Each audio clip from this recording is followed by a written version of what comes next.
Aquí de regreso. Yo no estoy de acuerdo con eso de que sea obligatoria la vacuna. Creo que es un disparate. Y no había por qué hacer eso. Eso crea un ruido totalmente innecesario. Porque yo estoy vacunado. Yo está vacunado. Luis está vacunado. Mis hijos dicen que se van a vacunar. Juan Luis se vacunó hoy. Fue el que le dice a México vacunado. Y la gente está acudiendo en masa a vacunarse. ¿Para qué tú quieres crear un problema cuando no hay problema? Obligatorio.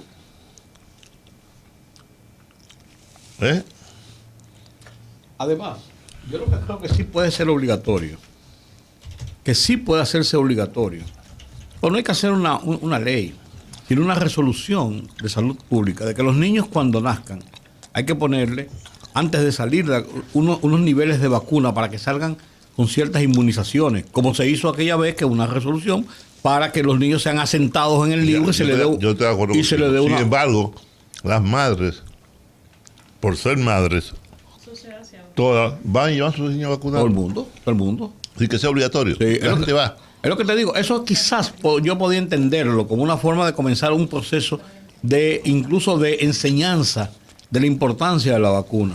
Pero a gente grande, yo no sé. A mí eso no me gusta. Ahí está Cristóbal. Sí. Ahí está Cristóbal. Vamos a ver qué dicen los que saben de eso. Buenas tardes, Cristóbal. Don Rudy González. Aquí por cabezadura. Y con los demás en cabina. Aquí por cabezadura, hermano. Estamos discutiendo aquí lo que pensamos unos y pensamos otros sobre el tema de ese proyecto de ley de hacer obligatorio el vacunarse. Y yo no voy a decir lo que yo pienso para no condicionarte, porque entonces después tú necesariamente no vas a contradecir a tu amigo y entonces... No, ¿qué tú crees que puede ser? Yo planteo, hay dos. Unos que están de acuerdo con que sea obligatorio, hay otros que no están de acuerdo con que sea obligatorio, porque eso no se puede obligar a una gente. Digo yo, si no se obliga a votar, no te puede tampoco obligar a vacunarse, pienso yo, cosas como esa. Ya. ¿Cuál es tu opinión? Yo no conozco el proyecto de ley. He visto las discusiones, he visto las reseñas de prensa sobre el proyecto. Uh-huh. Y en ese sentido lo que yo les puedo decir a ustedes y a la audiencia es una impresión general sobre ese tema. Lo primero, yo creo que imponer la vacunación en términos genéricos como una obligación acarrearía serias dificultades para pasar a un juicio de constitucionalidad. Porque si, vamos a ver, ¿cómo lo digo? Lo voy a poner con un ejemplo.Nosotros tenemos una pandemia planetaria en este momento, ¿verdad? Uh-huh. Que la ha ocasionado un virus que es el COVID-19. Si el Estado decidiera imponer como una obligación la vacuna contra el COVID, que tiene en jaque a la economía planetaria, que tiene en jaque a nuestra industria turística, que ha representado todo lo que sabemos que ha representado, que ha hecho colapsar los sistemas sanitarios de algunas de las potencias más importantes del mundo. Yo creo que es razonable. Ahora, obligar a todo el mundo a vacunarse de todas las vacunas que la gente en principio debería ponerse, o que se supone que debe ponerse para protegerse, no creo que sea razonable. Primero porque no es proporcional, es decir, cuáles son los efectos contagiosos de la fiebre amarilla o de la poliomielitis, o podemos hacer una lista de enfermedades sobre las que la gente se vacuna que no tienen como vector al ser humano. Entonces, si eso no representa un riesgo para nadie, porque hay que obligarme, número uno. Número dos, aún si representara un riesgo para otros que no sea de las dimensiones de una pandemia, es decir, que no se convierta en un peligro público, también pienso que sería cuestionable imponerlo como una obligación. Primero, porque todas las vacunas tienen efectos secundarios. Segundo, porque hay gente que por cuestiones de fe, su fe se lo impide. Y hay gente que no quiere y ese en principio es un derecho. De hecho, la propia Constitución limita la facultad de intervenir mediante procedimientos médicos contra la voluntad de una persona. ¿Entiendes? Creo que el artículo 43 o 41, no sé, no recuerdo, de la Constitución. Entonces, esa es mi apreciación general sobre esa discusión. Yo, en eso que yo me inscribo, yo creo que andamos cerca en esa apreciación. Yo no la tengo sobre la base de los principios que establece la Constitución y la ley, sino por un asunto de casi simple lógica es que hago esa apreciación. Ya, es que sí, no vuelvo y digo, si la gente, aquí no hay epidemias, ¿qué te digo? Aquí hay brotes periódicos de dengue, pero eso nunca ha sido un problema que se le ha salido de las manos a las autoridades, para decirte una cosa que es corriente, cíclica, ¿no? Porque tenemos mosquitos, criaderos, etcétera. Pero creo que ni por eso se puede obligar a una gente a vacunarse. Que yo me voy más lejos, Cristóbal. Cuando comenzamos a establecer un estado de crear obligaciones regidas y supervisadas por el Estado, comenzamos a caminar por los pasos de la dictadura, de la imposición. Y hay cosas y cosas.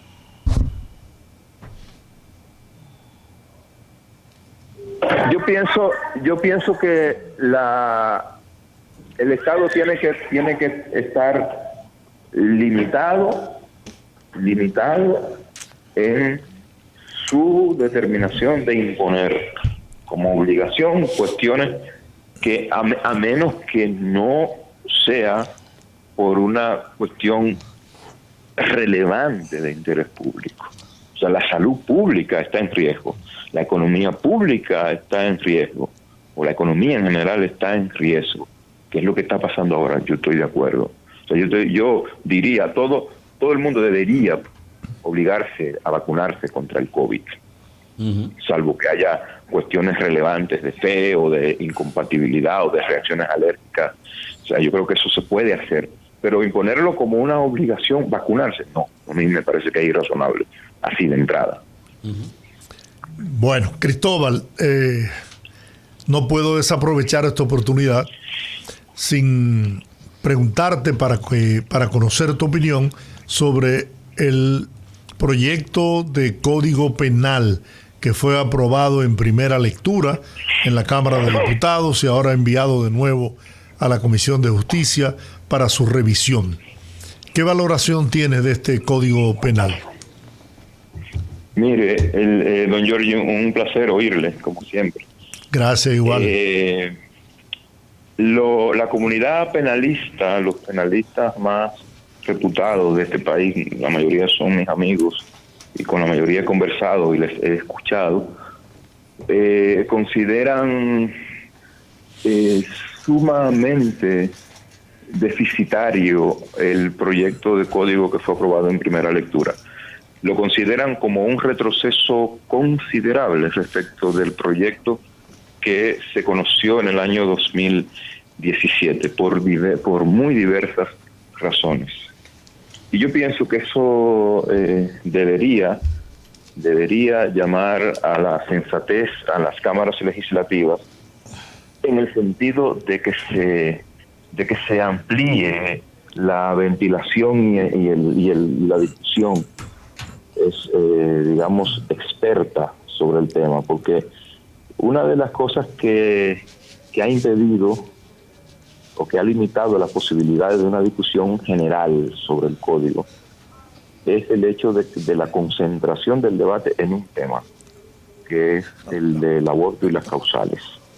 Mientras eso sucedía, estaba produciéndose la aprobación de un código con niveles importantes. Por ejemplo, aquí hay que hacer una discusión a fondo sobre el tema de las penas. Toda la discusión que se ha suscitado a raíz de la advertencia de Finjos a través de Servio Tulio Castaños Guzmán es una discusión que no puede pasar por alto, no puede pasar por encima de como si no fuera nada, ¿no? Esa es una cuestión que hay que prestarle atención. Hay que prestarle atención, pero hay muchas cosas. Hay elementos del código que lo llevarían directamente al Tribunal Constitucional, muchos, y algunos yo creo que no sobrepasaría una prueba de constitucionalidad. Disposiciones, por ejemplo, sobre la prescripción, la imprescriptibilidad de determinadas sanciones cuando la Constitución prevé una cuestión distinta, es una cuestión que está planteada en el código, en el código aprobado en la Cámara, en el proyecto aprobado en la Cámara en primera lectura, para ponerte un ejemplo concreto, un ejemplo específico. Entonces, yo pienso que hay que, aun si eso implicara dedicarle más tiempo, que se haga dentro de unos meses la aprobación del código, lo que fuera, yo creo que merece la pena. Es una ley demasiado importante, ya tenemos 200 años con el código. Yo creo que no le va a hacer daño a nadie sacar una buena pieza, y sacar una buena pieza va a exigir mayor discusión y más tiempo para que esa discusión sea con el nivel de rigor y de experticia que una pieza legislativa de esa envergadura demanda. Pero yo me pregunto, ¿acaso no se convocó a los especialistas o abogados penalistas para elaborar ese proyecto de ley? Hicieron cientos de propuestas, don Jordi. Hicieron cientos de propuestas. En 2017, la mayoría fueron desconocidas o recortadas, y hay ripios que no merece la pena que se conviertan en ley en esa norma.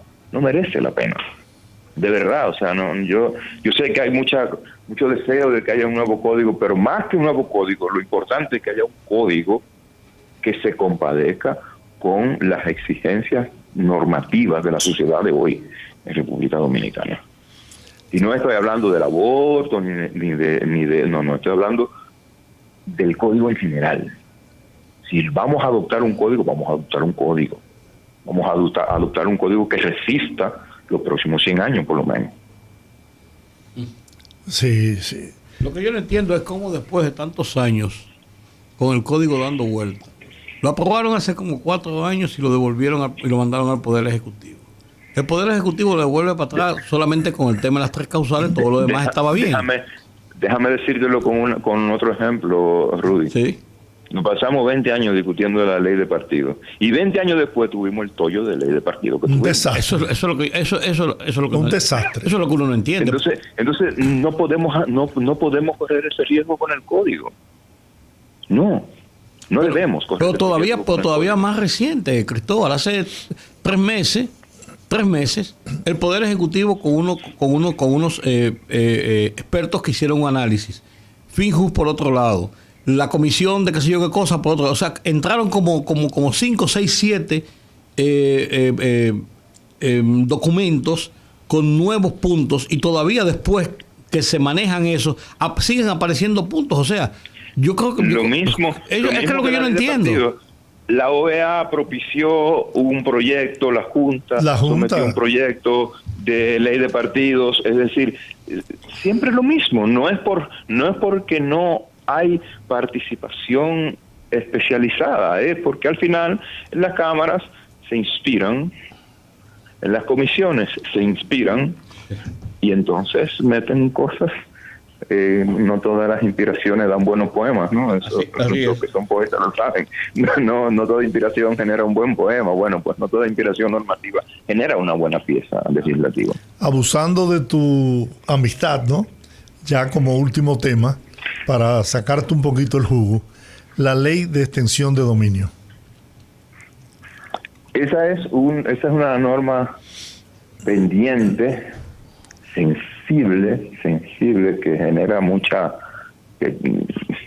aprehensión y mucha oposición en grupos que tienen mucho poder en este país. Por eso esa es la razón, pienso, por la que no la tenemos todavía, pese a que también hay muchos grupos importantes empujando para que se haga. Creo que es clave porque de lo que se trata en última instancia, y en eso hay un consenso casi absoluto en la comunidad jurídica nacional e internacional, la criminalidad organizada, el narcotráfico, la corrupción en todas sus manifestaciones, el tráfico de armas, el tráfico de órganos, si no se la golpea en lo que la mueve, que es el dinero, si no se la golpea en lo que la mueve, que es el dinero, o sea, metiéndole la mano en los bolsillos, no hay manera de mermarla. Y ese es el propósito final de una ley de extinción de dominio.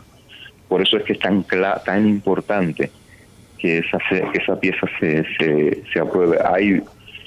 De eso también se ha discutido muchísimo, los expertos han ido al Congreso, a las comisiones, se han escuchado, se ha discutido, pero no las tenemos. Y uno espera no solo que tengamos la ley, sino que tengamos una buena ley de extinción de dominio. Una buena ley de extinción de dominio, un buen código penal, una adecuada composición y un adecuado funcionamiento de la Cámara de Cuentas y de los órganos de control y de fiscalización en el Estado, un sistema nacional de contabilidad pública funcional, son cuestiones, todas juntas, esenciales para el combate de la corrupción y de la impunidad en la República Dominicana. No basta con los juicios penales. Ahora, he escuchado que esa ley de extensión de dominio no persigue a la persona per se, sino persigue los bienes. No, porque es que de lo otro se encarga el Código Penal. Ok. De lo otro se encarga el Código Penal. Esa es la parte civil del pero Estado. por ejemplo, la parte que tiene que ver con el dinero, don Jorge. Sí, pero por ejemplo, Cristóbal, un narcotraficante que se fue por decisión propia, extraditado a los Estados Unidos. Que lo fueron. No se fue, prefieren irse porque les va mejor allá. Entonces, se van a Estados Unidos, negocian, cantan como gallina o ponen como gallina, dicen todo lo que saben, le dan 5 años de cárcel, regresan al país a buscar todo lo que hicieron con ese dinero sucio. Porque compensa, don Giorgio, por eso es que es clave que no tengan el estímulo de la compensación económica. Cojo 5 años de cárcel y quedo multimillonario. Sí. Eso es una lógica, lo sabemos, se comenta en corrillos. No, fulano se va a coger unos años, pero cuando salga, tiene su vida resuelta.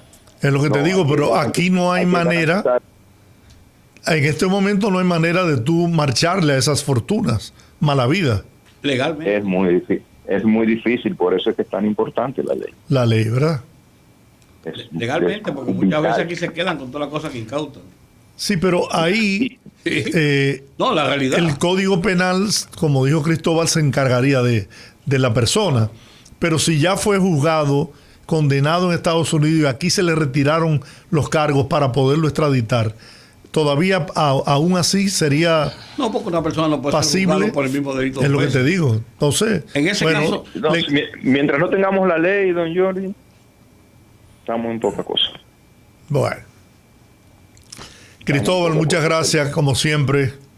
Gracias a ustedes, siempre un placer y un honor. Igual para nosotros. Gracias, Cristóbal. Bye. Nosotros.